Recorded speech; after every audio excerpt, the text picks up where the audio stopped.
একজন বাবার তার মেয়ের জন্য 10টি উপদেশ। একটু পড়ে শোনাই। 1 নম্বর, অন্য কেউ তোকে ভাসিয়ে রাখবে তা ভুলে যা, নিজে সাঁতার শেখ। আত্মক্ষমতার চাইতে বড় শক্তি আর কিছু নেই। 2 নম্বর, তুই এখন গোলাপ কুড়ি। গোলাপ খুব সুন্দর, কিন্তু কয়েকদিন পর সেগুলো রূপ হারায়। তাই রূপের উপর ভর করিস না, গুণের উপর কর। 3 নম্বর, হ্যান্ডসাম শব্দটির প্রকৃত অর্থ সুদর্শন নয়। এর অর্থ একটি প্রাচীন প্রবাদে লুকিয়ে আছে।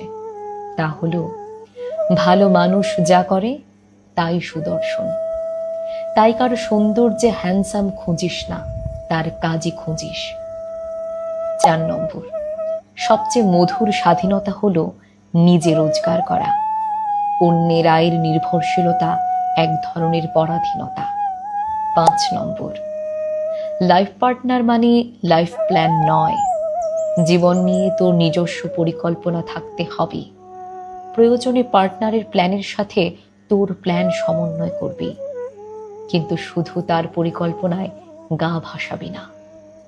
6 নম্বর, তুই সবার সাথে মিশবি, কিন্তু তারপরও ব্যক্তি জীবন থাকবে দেয়াল ঘেরা, যেটি টপকানোর সুযোগ থাকবে খুব কম জনের।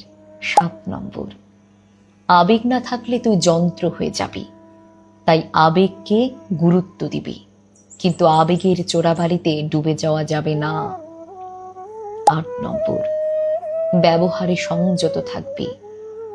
ব্যবহার শ্রদ্ধা অর্জনের অন্যতম শর্ত।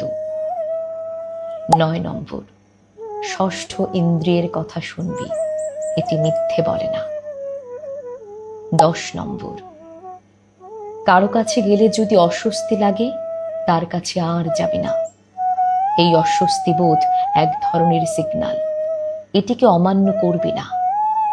আমার কথাগুলো এলেবেলে মনে হতে পারে, কিন্তু আসলে খুব গুরুত্বপূর্ণ। এগুলো হেলাফেলা করিস না।